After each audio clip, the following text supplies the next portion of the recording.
Hello বন্ধুরা, আমি শেখ গর্নিল। আজকে এই ভিডিওতে বেশ কিছু সিনেমা সংক্রান্ত আপডেটস আপনাদের সঙ্গে শেয়ার করব। প্রথম আপডেটটা একটা বিগ ক্ল্যাশকে কেন্দ্র করে রাজকুমার রাও এবং ওয়ামিকা গাব্বির ছবি কারণ শর্মার পরিচালনাতে ভুল চুক মাফ, যে ছবিটার ব্যাপারে আপডেট প্রিভিয়াসলি আপনাদের সঙ্গে শেয়ার করেছি, সেই ছবিটা কিন্তু 10ই এপ্রিলের উইকেন্ডে মুক্তি পেতে চলেছে। এবং এই ছবিটা কিন্তু সানি দেওয়ালের ছবি জাটের সঙ্গে গোপীচাঁদ মালিনীর ছবি, আপনারা সকলেই জানেন প্যান ইন্ডিয়া ছবি একটা, যেটা টিজার ব্যাপক ছিল, সেই ছবিটার সঙ্গে কিন্তু বক্স অফিসে ডিরেক্টলি ক্ল্যাশ করতে চলেছে। আপাতত কিন্তু সেরকমটাই আপডেট।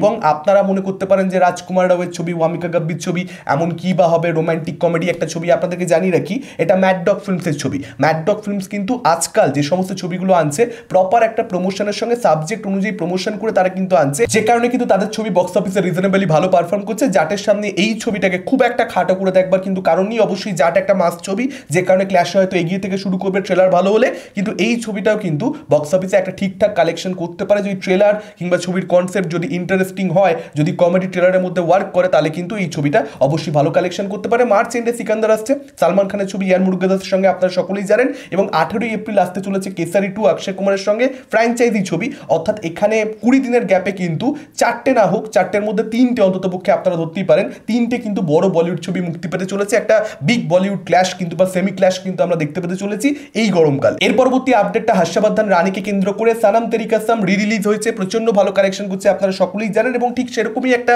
সময় হর্ষবর্ধন রানী কিন্তু তার আপকামিং সিনেমার ব্যাপারে আপডেট দিয়ে দিয়েছে, যে ছবিটার টাইটেল হবে দিওয়ানিয়ত এবং পরিচালক হিসেবে কাজ করবেন মিলাপ জাভেরি। এটা একটা মিউজিক্যাল ছবি হবে, একটা ইন্টেন্স রোমান্টিক ছবি হবে। এটা হর্ষবর্ধন রানী নিজেই সোশ্যাল মিডিয়াতে শেয়ার করে লিখেছেন এবং একটা কাইন্ড অফ বলতে পারেন একটা মোশন পোস্টার আনা হয়েছে অ্যানাউন্সমেন্টের জন্য, যেখানে আমরা যে ভয়েস ওভারটা হর্ষবর্ধন রানী শুনতে পাচ্ছি সেটা অবশ্যই ইমপ্রেসিভ এবং ব্যাকগ্রাউন্ড মিউজিকটাও কিন্তু ভালো। একটা ডার্ক রোমান্টিক ছবি হয় বলে আমার অন্ততপক্ষে মনে হলো। দেখা যাক 2025 এই ছবিটা আসবে বলা হচ্ছে, কোন সময় কোন রিলিজ ডেটে সেটার ব্যাপারে কিন্তু এখন অ্যানাউন্সমেন্ট করা হয়। এর পরবর্তী আপডেটটা আলিয়া ভাটকে কেন্দ্র করে, আপনারা সকলেই জানেন, আমি প্রিভিয়াসলি আপনাদের সঙ্গে আপডেট ভিডিওতে শেয়ার করেছি। এই আপডেটটা আলিয়া ভাটের সঙ্গে নাগ অশ্বিনের একটা কোলাবোরেশন আমরা দেখতে পেতে চলেছি এবং এই কোলাবোরেশনটা কিন্তু সম্ভবত এবার হতে চলেছে। আজকে কিন্তু মিডিয়া রিপোর্টস এসে গেছে, নাগ অশ্বিন চাইছেন এই বছর নভেম্বর মাস থেকে এই ছবিটা শুটিং স্টার্ট করিতে। শিডিউলিং ইস্যুজ একটু হচ্ছে। Alia Bhatt love and war ছবিটা সঞ্জয় লীলা বানসালির সঙ্গে, রণবীর কাপুর ভিকি কৌশল যে ছবির মধ্যে রয়েছে, সেই ছবিটার জন্য 200 দিন অ্যালট করেছে, যে কারণে শিডিউলিং ইস্যুতে একটু হচ্ছে বটে। তবে ফাইনাল পেপার ওয়ার্ক বাকি থাকলেও মোটামুটি আপনারা নিশ্চিত ধরতে পারেন যে এই দুজনের মধ্যে কিন্তু কোলাবোরেশন হচ্ছে।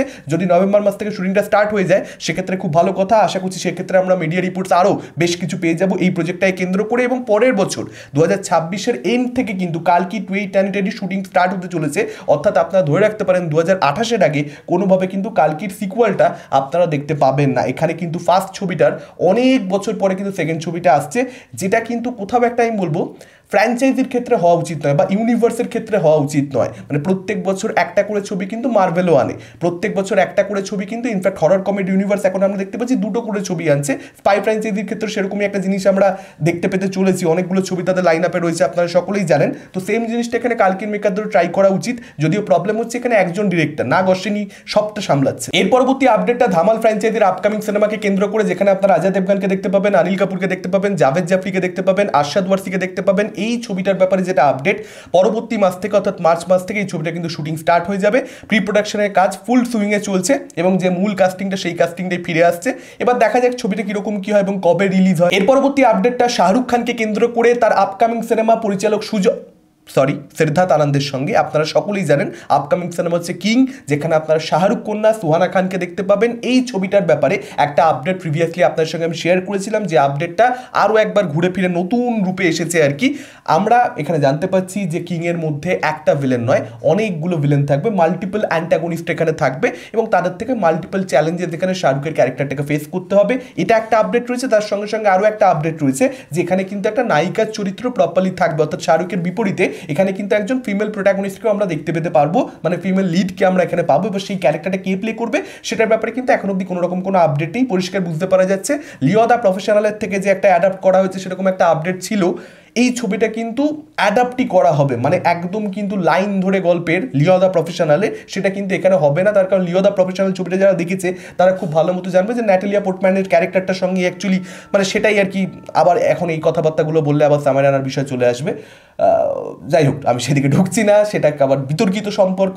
কিন্তু ব্যাপারটা হচ্ছে যে সেই সেম সম্পর্কটা তো শাহরুখ এবং সোনা খানের মধ্যে আমরা দেখতে পাবো না, তারা অফ স্ক্রিন বাবা মেয়ে, তো সেটা কখনো দেখানো সম্ভব না। কিন্তু এই ছবিটার মধ্যে যে কারণে ফিমেল লিড ইন্ট্রোডিউস করা হচ্ছে এবং কোথাও একটা মনে হচ্ছে ছবিটাকে আগে যেরকমভাবে প্ল্যান করেছিল সুজয় ঘোষ থাকাকালীন, এখন কিন্তু সামান্য কিছু চেঞ্জেস আসছে, মানে নায়িকা আসবে যে এই আপডেট কিন্তু কখনো ছিল না। অর্থাৎ একটা কমার্শিয়ালাইজেশনের প্রচেষ্টা এখানে চলছে, সেটা পরিষ্কার বুঝতে পারা যাচ্ছে। দেখা যাক, আশা করবো ছবিটা ভালো হবে। এর থেকে বেশি কি বা বলতে পারি। এর পরবর্তী আপডেটটা অঙ্কুশকে কেন্দ্র করে, আপনারা সকলেই জানেন তার production house Ankush Hazra motion pictures, তাদের কিন্তু আপকামিং ছবির অফিসিয়াল অ্যানাউন্সমেন্ট আজকে হয়ে গেছে। তারা অনেকদিন আগেই আসলে জানিয়ে দিয়েছিল, প্রবাবলি 2 সপ্তাহ আগে, যে তারা 14ই ফেব্রুয়ারি অর্থাৎ ভ্যালেন্টাইন্স ডে এর সময় কিন্তু তারা অ্যানাউন্স করবে তাদের আপকামিং ছবির টাইটেল, এবং সেরকমটা তারা করেও দিয়েছে আজকে। যেরকম কথা সেরকমই কাজ, নারী চরিত্র বেজায় জটিল, এটা তাদের ছবির টাইটেল।